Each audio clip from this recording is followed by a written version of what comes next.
Hey guys, welcome into another episode of Fantasy Football Academy 2020.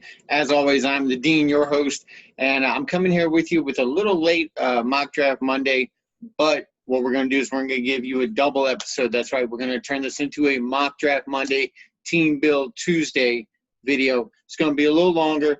We're going to have a little extra breakdown in here for you guys, and I want to talk to you today about trusting your gut. Okay, a lot of the experts are going to break down a lot of stats for you. You're going to hear a lot of arguments for and against players, and you're going to hear it on both sides. Okay, so you're going to hear one guy break down Lamar Jackson and be like, "Hey, don't stay away from him. He's not going to do what we think he's going to do. It's a bad pick at that high of a price." And you have another guy going, "Yeah, but here's why you should take him." I'm not going to try to convince you one way or another. I am going to throw you some food for thought. That's what we're about here at the Academy. We're giving you the knowledge. We're giving you the confidence to go out there in your draft, make the best decision for your team, because in the end, this is your team. It's not mine. I can only show you what I would do in certain situations. So when we run through our draft today, we're going to be drafting in a 12-man league from the third position. We're going to purposely target Lamar Jackson, okay? And we're going to break that down a little bit later on. Right now, I want to go into how do I build a championship team? And, we all go in to fantasy football, well, let me put it this way. Most of us go into fantasy football wanting that championship. Some of us are going in going, it's a good way to pass time. It's fun. I enjoy it. But if you're extra competitive like I am, like a bunch of my friends are who are in my league of record, we're competitive. We want the win, okay? If you want that championship team, what do you have to do? Where do you have to draft? And here's the thing. It doesn't matter where you draft, winning can come from any position. So don't think that because you get stuck in, let's say, the 10th spot in a 12-man league that you're doomed, okay? You cannot win your championship at the draft, okay? You can most definitely harm your team and do absolutely detrimental harm to your team for the rest of the year in the draft, but you cannot win the championship at your draft. You can set yourself up. You can make the right choices at that time based on what you know. And that's what we're going to talk about. We're going to talk about making the best decisions in the moment. Okay, so my second point I want to make here, we want in the first few rounds, let's say rounds 1 through 3, okay? You want a low-risk, high-reward player, okay? So look at the environment around the player, okay? You've got to have your first-round pay off. Your first-round pick has got to pay off for you. If it doesn't pay off for you, then you just blew the most important pick of your draft, okay? Because that first guy has got to be that home run guy. It's got to be the guy that you plug in and you leave him until his bye week, and then after his bye week, you put him in and you don't touch him again. He is your week in, week out starter. He never hits your bench, okay? Now, are there times when things like that, whatever the situation is throughout the season, when those things change? Yes, injury changes that, okay? Poor performance definitely changes that. If you see a trend, if you see something going on where you thought this guy was going to be something, he's not, and you need to make a switch, you need to make it quickly, okay? You cannot have your number one, number two guy lingering and killing your fantasy team. And he might be a big enough talent to where you're not going to drop him, but you at least bench him based upon matchup, and you go out and maybe you can trade him for a couple of picks. Let's say that you're not really big on Lamar Jackson, but you take him with your second round pick because you know that you can go out there. You can put him on the trade block. You can get a good wide receiver and a top flight running back for Lamar Jackson. Somebody out there is going to give you that trade. So are you using that wisely? Are you using that tool wisely?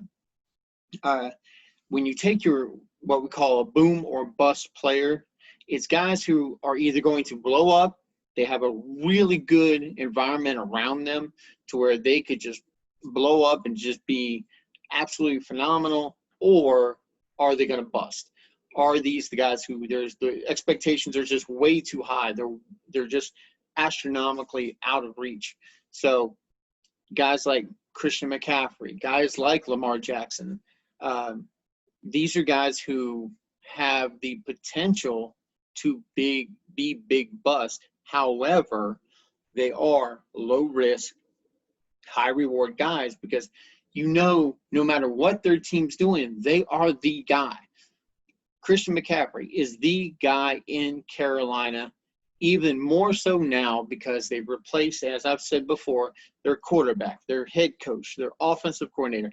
They've got 3 extremely pivotal offensive spots where they have just totally overhauled and they've had to replace.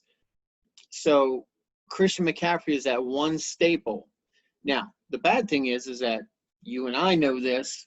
However, every other defense in the league also knows this. So they're going to be teeing off on Christian McCaffrey. They're going to be trying to make Teddy Bridgewater stop him, and that will hurt his production. So that's why this year I have been a big proponent of Saquon Barkley over Christian McCaffrey in the 1 spot, okay? A lot of people, and as you see, when we get into this mock draft, Christian McCaffrey will either go 1 or 2. Okay, he's not going to fall to 3rd. If he does, I will be shocked, okay?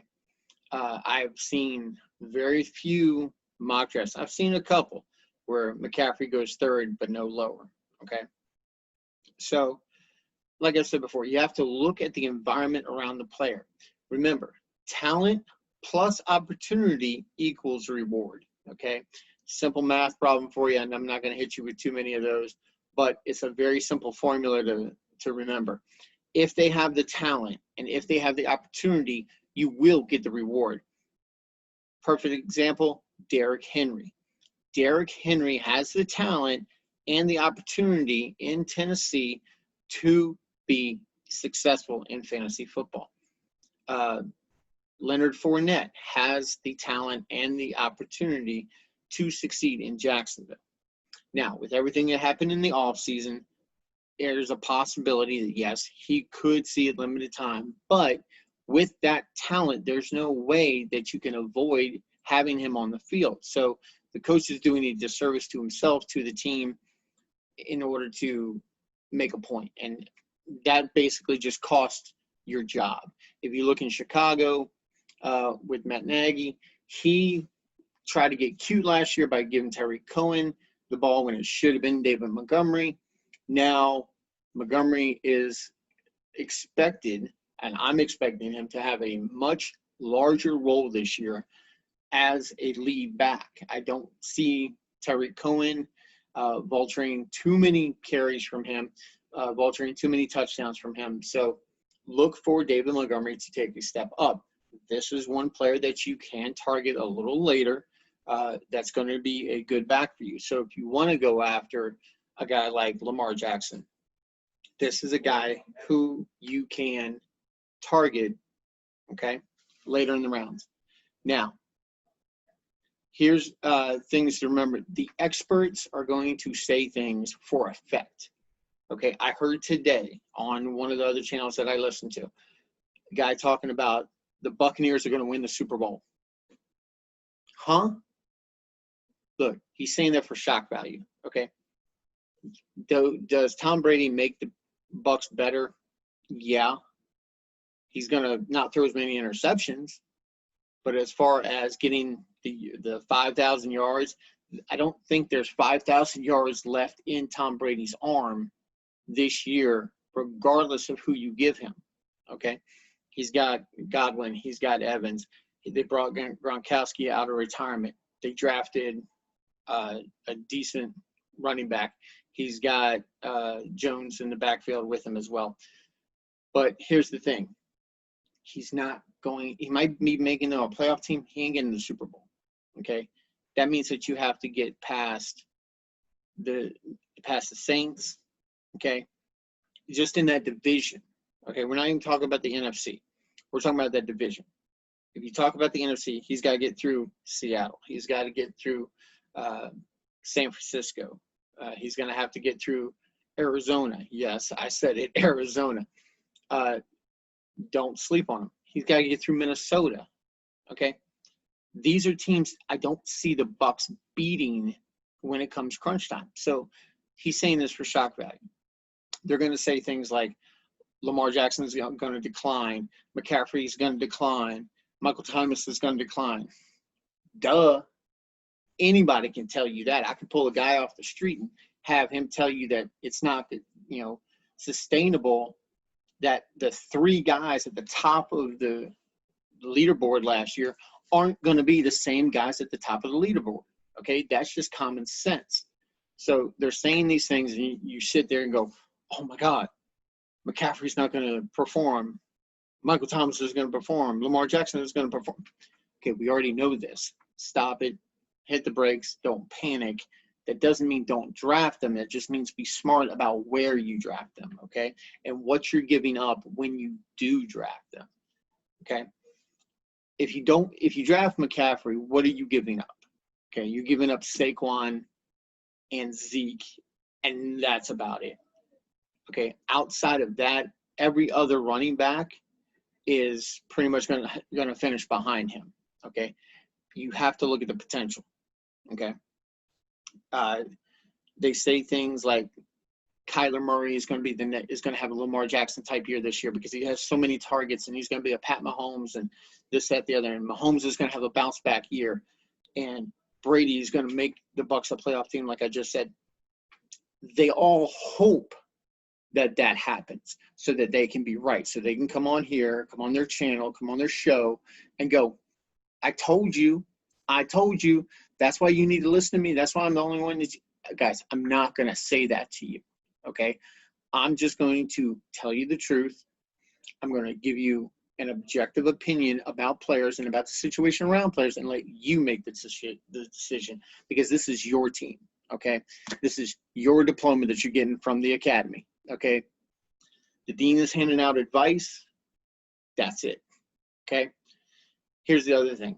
When you get into the draft, you have to be flexible in the draft. If it does not fall the way that you're anticipating it to fall, you have to be able to regroup and move forward with whatever plan B or plan C, sometimes plan D, you're looking at, okay? So you have to target positions, not players. I'm going to say that again. Target positions, not players. If you go in and you're so focused on getting Michael Thomas, or you're so focused on getting Derrick Henry, you're so focused on getting, Pat Mahomes or Lamar Jackson or Kelsey or Kittle, if you're so focused on the specific player, you're going to miss out on the position of another player who can give you the same, if not better, situation at that draft pick, okay? Don't let it shake you when the guy that you really, really wanted gets taken by your buddy 2 picks ahead of you, all right? It's going to happen. Anticipate it. Look for it, but be able to be flexible, okay? So, also, we want to target high-volume running backs in the first or second rounds. Why? Why do we want to target high-volume running backs? It's very simple. They're going to get you the most points. They're going to get you the most consistent performance through the year, okay? They're going to be there. They're going to be their guy. If they're a workhorse running back, a la Zeke, McCaffrey, Saquon, Derrick Henry, David Montgomery, all these guys are going to be the workhorse running backs for their team. That's why they are being taken in the first and second round, okay? So What do we want after that? Well, after that, you obviously want a wide receiver. Now, here's the thing. If you're playing standard scoring, which we will be in this mock draft, if you want that, then the pass catching running backs are going to be at a premium. Kenyon Drake is going to be at a premium. McCaffrey is definitely going to be the number one off the board. But then you're going to have these high volume receivers creep into the first round. Devontae Adams is going to creep in. Michael Thomas is going to creep in. Even like Julio is a PPR monster. Not big on touchdowns, but he does get a lot of volumes and makes him very valuable in PPR. In standard scoring league, not so much. Personally, I like Calvin Ridley over Julio Jones. I'm not taking Julio Jones in the first or second round. Okay. Not saying he's not worth it. It's just my personal preference. I would rather have someone else there. I would rather have a running back who I can depend on. And I can go ahead and get Calvin Ridley in the 4th, 5th round. Okay. So what do we want after that? We want to remember that the talent pool at wide receiver is much, much deeper than it is at running back. Okay. Now, with that said, the running back position, like I've said, is going to be first, second round. Okay, that's when you're going to hit if you go into what we call robust RB, you're going to have the first, second, possibly even your third pick be a running back. Now, here's the thing. When people bring up Lamar Jackson and they ask you, is he really worth it? People ask me, hey, Dean, is Lamar Jackson worth a 3rd round pick? Okay. My answer is yes, just for this simple reason. And I'm not, like I said before, I'm not a big stat guy. I'm big on trusting your gut, but I'm going to read you a few stats real quick. In 2019, Lamar Jackson had 1,206 rushing yards. That's right. 1,206 rushing yards for a quarterback on 176 attempts. Okay. Now, he had 36 passing touchdowns. 36 passing touchdowns. Okay. And he only threw for about 3,000 yards. So even if he takes a dip in his running, where else are they going to have those points at? I get that 36 passing touchdowns isn't going to be that big, but I think, if you have like 25, even if you knock 10 off, that's still pretty good for your quarterback. Even if he only rushes, let's say that he only rushes for like 900 yards. Here are some running backs who are going first and second round, and who's a couple of them whose ADP puts them in second, possibly even third round contention. First up, we're going to look at Joe Mixon. Joe Mixon last year had 278 attempts and only had 1,137 yards. Now, I say only because you just had a quarterback who had roughly 100 less attempts and ran for more yardage. So let's put that in perspective here, okay? Look at Aaron Jones. Aaron Jones, 236 attempts, 1,084 yards. Dalvin Cook, 250 attempts, 1,135 yards. Miles Sanders, whose ADP is 20. So in a 12-man league, he's going in the back half of the second round. Had 179 attempts, 3 more than Lamar, 818 yards. So we all know that Lamar Jackson is a talent, okay? Even Fournette and Carson. Fournette has an ADP of 33. Carson has an ADP of 27. Both of them had, Fournette had 265 attempts. Carson had 278. Fournette had 1,152 yards. Carson had 1,230 yards. Guys, listen to what I'm saying here. I'm telling you guys, there are running backs who have equal or less performance than a quarterback. So in the end, if you're looking at it, even if Lamar falls off, he's still at the same level as a second or third round running back, and you're getting a combo player. Just like if you draft Christian McCaffrey, you're not just getting a running back, you're getting a wide receiver. Okay, the only wide receiver who had more attempts, more passes than Christian McCaffrey was Michael Thomas. Okay, and he set a record. So, let's think about this. I mean, do you want a combo player? You're getting two birds, one stone. So, is he worth second, third round? Heck yeah. What are you losing when you take him? You're not going to be able to get that wide receiver. You're not going to be able to get that other running back. Okay, so you're going to have one premier running back.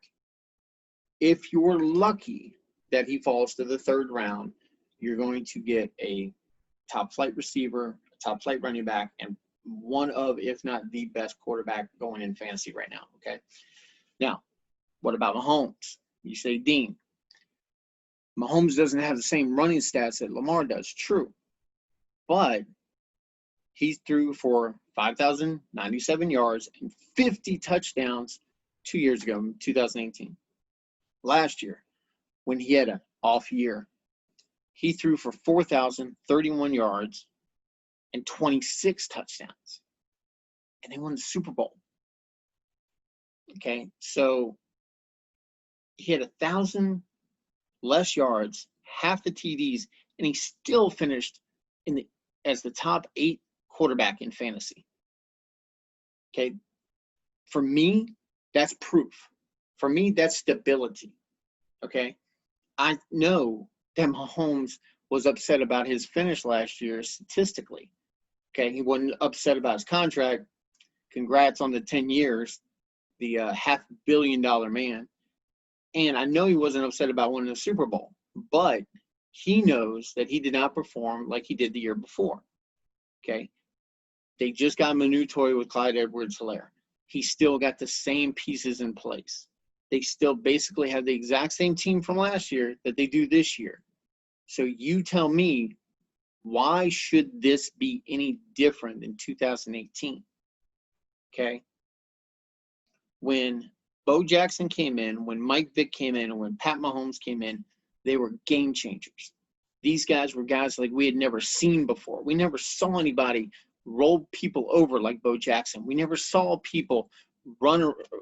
somebody run around people like Mike Vick. And we never saw anybody pass the way that Mahomes passes. This no-look stuff, it's not even video game stuff. This stuff is things you make up on the playground that you pray works when it leaves your hand. I'm telling you right now, Lamar Jackson is the next game changer. He is a very special talent, and do not look for him to slow down anytime soon. I'm just telling you my opinion. What you want to do to it is entirely up to you. But the way that you're going to build a championship team is you're going to have to take risks. You're going to have some of those risks pay off. And as you're going to learn throughout the season, you're going to have to hit the waiver wire. You're going to have to hit the trades. You're going to have to keep an eye on your lineup, okay? Winning a championship ain't easy. It takes some work. Nobody's just going to hand it to you. And that's where we come in. So if you like what I've said so far, before we start this mock draft, go down to the bottom and please give a thumbs up, give me some love, and subscribe to this channel so that we can continue to get out the word of hashtag trust your gut when it comes to fantasy football. So with that said, we're going to jump into a mock draft from the third position in a 12-man league with a standard scoring snake draft, okay? So here we go.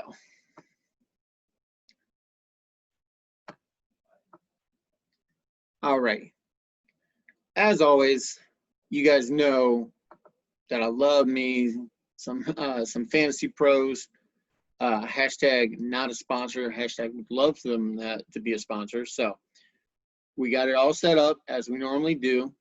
2020 season standard scoring league, snake type with a basic pick logic, 12 people, 12-team league with in third position, 1 quarterback, 2 running backs, 2 wide receivers, a tight end, defense kicker, 6 bench positions, and the flex position as a wide receiver running back. Okay, remember, guys, I've told you before that they have the super flex positions, and sometimes those super flexes can be a quarterback. So watch out when you're joining leagues that you make sure you understand what you're getting into. Okay. Again, we're not going to put a clock on here because I don't want to rush through any of these picks for you. I want you to be able to understand why we're making the decisions that we're making. So let's go ahead and start the draft. And as this goes, you guys know that this is a time where I talk about my sponsors. So Zia of Lafayette, who is sponsoring our draft this year, thank you very much. Go down and see the wonderful folks down there. Go see Leonard and Andy and Heath, Tucker, all those guys. They're going to get you some great food at a good price, and down in Lafayette, Louisiana. If you're in the area, hit them up. They're on Dewstead Road, right behind the movie theater. They do have their dining room open. Is 50% capacity as per the mandate set down by the governor for the COVID. And just a real quick note on the COVID, guys. If you're in the area, if you're in Louisiana, please mask up. We had to have the mask mandated because our numbers kept rising. So I'm asking you right now, just please, it doesn't take that much. It's a very simple thing to do. Mask up when you go out and just be considerate of the people around you. So with that said, let's dive in. And as I said, look, somehow Zeke went before Saquon, so hey, I'm all about that. You guys know that I'm a Saquon guy, regardless of the jersey hanging up behind me. I'm a diehard Washington fan because I can't say Skins no more because they're changing the name. So, but we're gonna look and see what that's gonna be. We're not sure yet, but let's go ahead and hit Saquon up as our first running back. None of the first 3 really surprised me. They're going to go in that order for the most part. And you see a lot of running backs go off the board. Let's look at our draft board real quick and check this out. In the first round, you see here, 12-man league, only 3 wide receivers went in the first round. Okay, so with them going in the first round, with very running back heavy, Dalvin Cook, who, guys, look, I'm going to tell you right now, lay off of him. The Derrick Henry one, I would have taken Derrick Henry way up here. This team right here is all about the Chiefs. He's taking Mahomes and Tyreek Hill, so he's doubling up there. But he's missing out on all of the running backs that could have been available. He could have had Miles Sanders. He could have had Henry, Kamara, Jacobs, Chubb, Jones, Mixon. He could have had any of those guys. I do caution you against the Mixon pickup. Guys, I'm not liking Mixon this year just for the simple fact he's got a rookie quarterback. I don't care what he did in college. This is the NFL. I'm not going to trust a running back with a rookie quarterback in my first round. I'm just not going to do it. Saquon has Daniel Jones. This is his sophomore year. He's 2 years deep. He had a really good back end of the season. Showed me a lot, so I have a lot of confidence in the Giants' run game this year and in the passing game. Amazingly, although I'm not going to be targeting any Giant receiver, I do believe in Daniel Jones as a streaming option, possibly even a backup quarterback if you want to go that route. Okay. So with that said, let's look at our cheat sheets, and we're going to hide all the drafted players. Now, you guys see here, Kenyon Drake, Austin Eckler, Clyde Edwards-Helaire, Todd Gurley. Now, that's tier 3. Look down at tier 4, guys. Chris Carson, I like Carson. I'm a little leery of the fact that Seattle doesn't have that much faith in him, and they can tell you all day long that they're taking people, they're just taking guys to back him up. They only brought in Carlos Hyde to back him up, but Carlos Hyde was a full workload running back for Houston. He was a workhorse running back. Fournette is there, David Johnson, who's taken over for Carlos Hyde. So and David Montgomery's down here as well. There's a lot of good running backs down here that I could see myself taking. So what we're going to do here, I don't want him to slip away.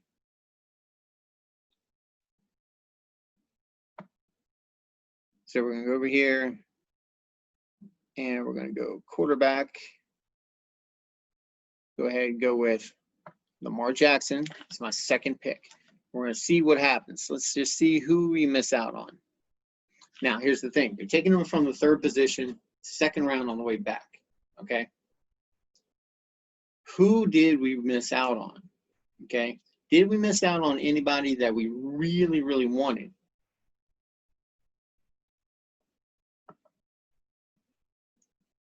Kittle, Kenyon Drake, Clyde Edwards-Helaire, and Mike Evans. I'm not taking Kittle. I'm not taking a tight end this early. There's a lot of value later in the draft, the same as there is with quarterbacks, but Lamar Jackson is just a much more dominant position player than anybody else and more valuable, I deem. So,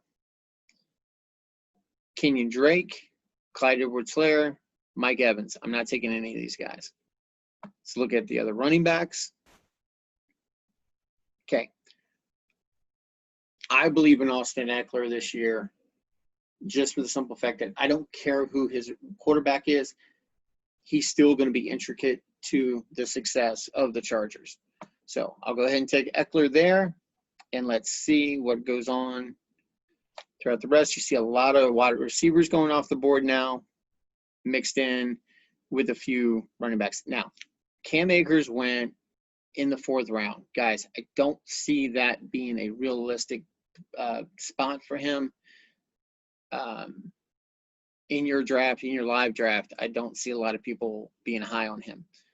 But look at what is left for me here. Okay, now, Todd Gurley, David Johnson, David Montgomery. I'm going to go with David Johnson, and here's why. He has the most vacated spots, vacated carries in the league. Now, we're going to go wide receiver, and let's look at our roster, okay?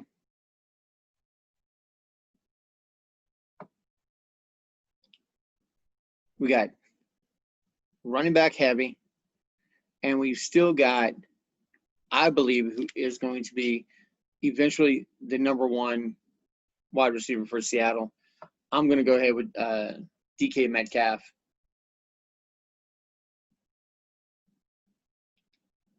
Let's see everybody who goes.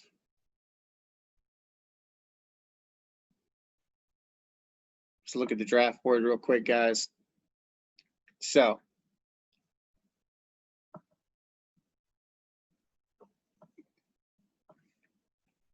now, I took David Johnson and missed out on Calvin Ridley. Okay, so this one right here, I probably would have wanted, and they have a redo here, I would have probably wanted that one back. And this is why we do mock drafts. So I'm doing this to show you guys that you got to keep your head in the game. You got to pay attention to the board, okay? If you're going in and you're targeting one particular position and you're ignoring everything else, you're going to wind up with subpar players at another position, okay? So let's go here. Now, everybody knows I'm not taking a Cowboy, and there's no way I'm believing in Mike Gallup, even if I wasn't a Skins fan, okay, or a Washington fan.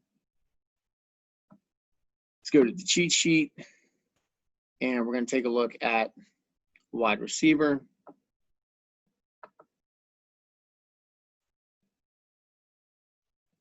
So I'm telling you guys right now, I'm believing in Jarvis Landry. We're going to go ahead and take him. See who else goes off the board. Now, Darius, guys, there's no way that I'm taking any Washington running back, just for the simple fact they have like 10 of these guys, and I'm exaggerating a little bit, but you get my point.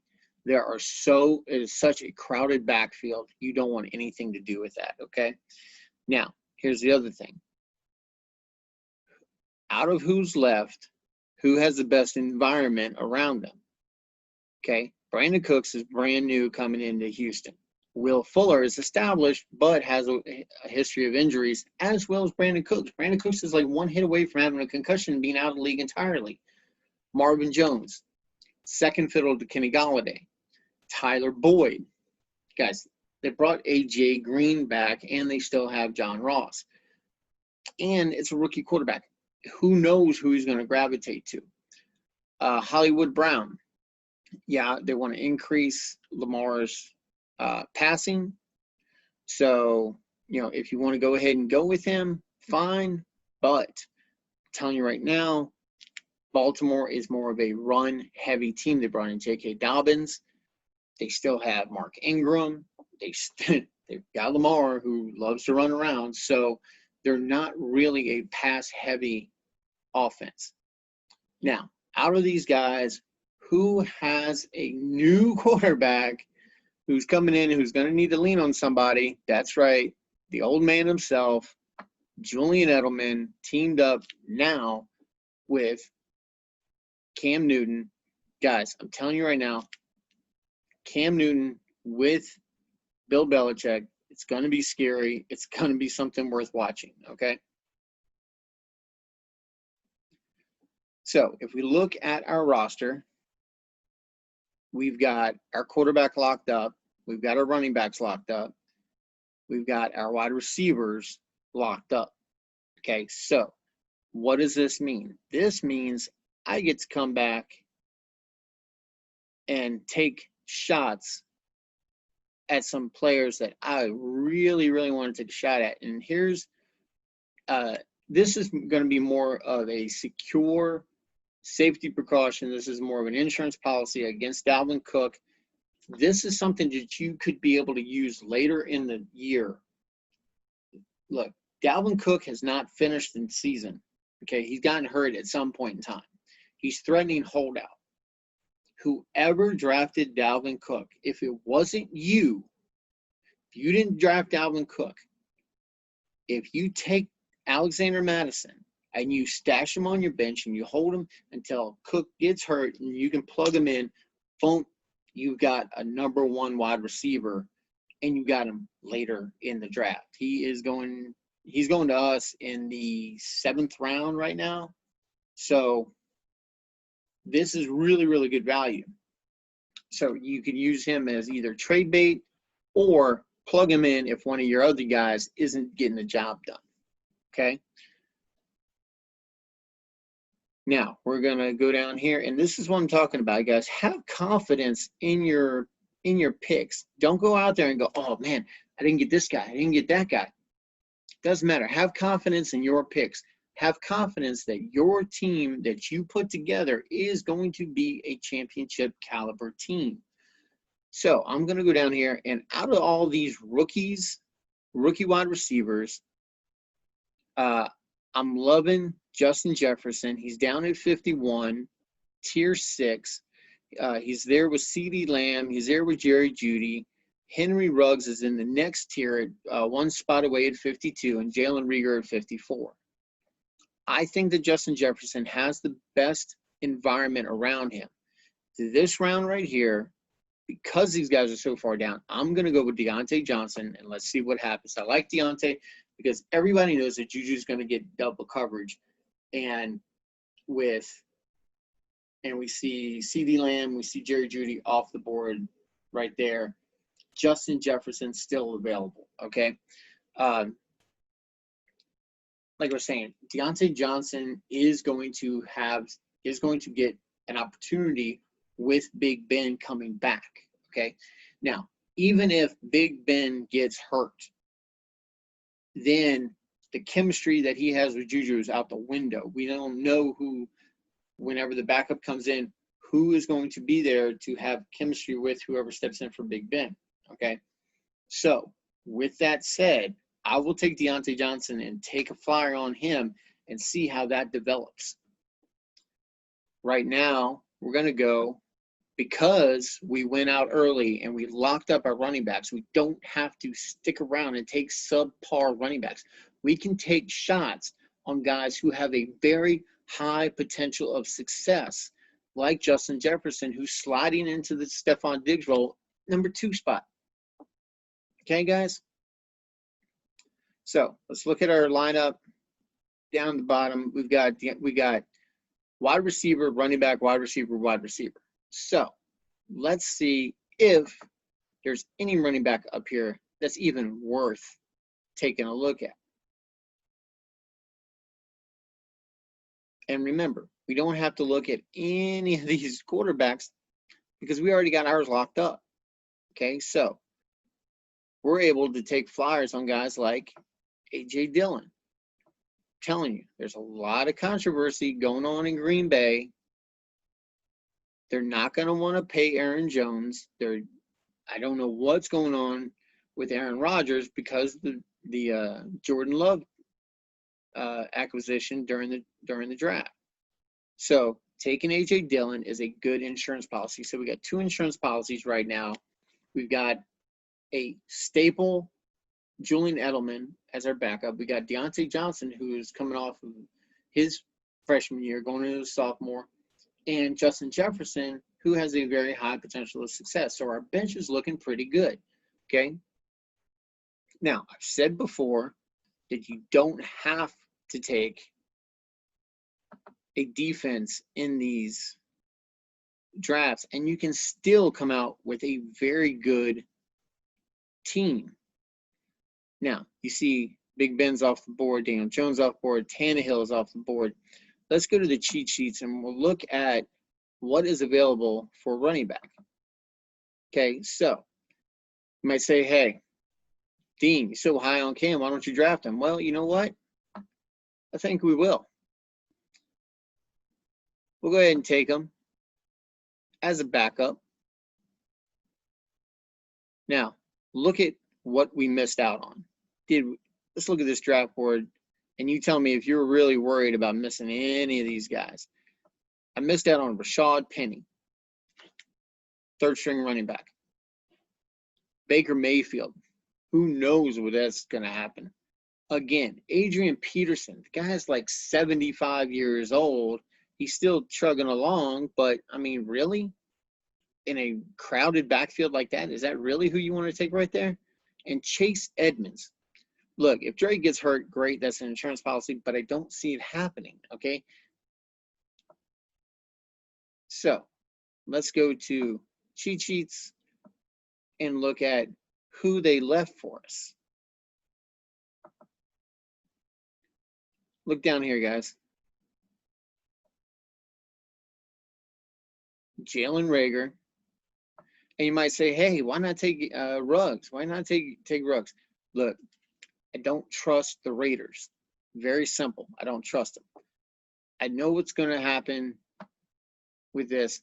I like the fact that the Eagles went out and they got Jalen Hurts in the draft to replace Nick Foles. Nick Foles isn't there to back up anymore.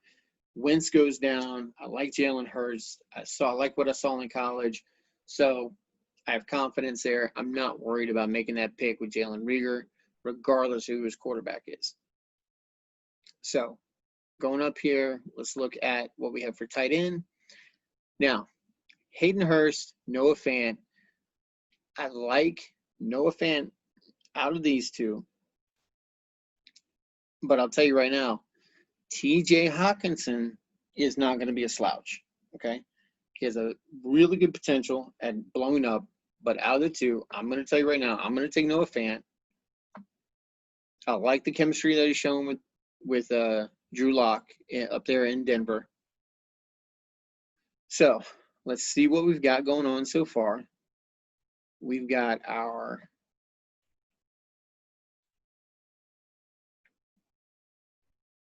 flex position. We got all of our spots locked up. And we are in the last round. So who are we going to take? I want you to look here. Now, this is a 12-man league. Even not everybody's going to be taking a defense. And look at all this. You got the Saints still here, the Rams, the Eagles, the Titans have a good defense. The Bucks are going to have a good defense. Even down here, and they haven't changed the name yet, so it's still the Redskins. They still have a good defense to put up. And guys, you can stream a defense. It's not a big deal. I do like, as a kicker, Zane Gonzalez. I like the points that can be put up by Arizona. So we're going to go ahead and draft him. We're going to see how this turns out. And we get a B+. Not too bad, guys. And look at this. We don't even draft a defense. But you see, we've got 1, 2. I'm not going to call Austin Ekeler a workhorse running back because I do believe he might split time there. 3, possibly 4, possibly 5 with A.J. Dillon. We got almost 5 workhorse running backs that we have available to us, guys. There's a lot we can do with that. And remember, you're setting your team up for success. Okay? So, with that draft, I want you to go back and look at it. Maybe tell me what you would have done different. But remember, you're setting yourself up for success, and you're giving yourself the best opportunities to succeed. Remember, trust your gut for your success, okay? Trust your gut for the glory, for fantasy football. Hey, guys, listen to what I'm telling you. I'm not going to steer you wrong. I'm not going to tell you anything that I haven't done or that I'm not doing, okay? You'll be able to see my draft whenever we get it done in September. And you might say, hey, Dean, that's a little late to be doing a draft. Look, I was doing a draft when Mike Vick broke his leg, and he was my first draft pick, so lost that year. Kind of got me a little snake bit, so I try to do my draft after all the preseason, after all the workouts. For this year, it's just going to be the workouts because they don't look at having a preseason. So with that said, guys, support my sponsor, Zia of Lafayette. If you're in the Lafayette area, come on down and see them. You can reach them at 406-0013 if you want to place an order. Or if not, just come on down. They're on Doucette Road right behind the movie theater in front of Reds. Look, I've been the Dean. This has been Fantasy Football Academy 2020. If you want to leave a comment, please do. Please subscribe, like, share. And if you don't want to leave a comment down bottom and you feel more comfortable, go ahead and email me. You can reach me at fantasyfootballacademy2020@gmail.com. So until next time, I'm the Dean. This is Fantasy Football Academy 2020. I'm out, guys. Remember, mask up.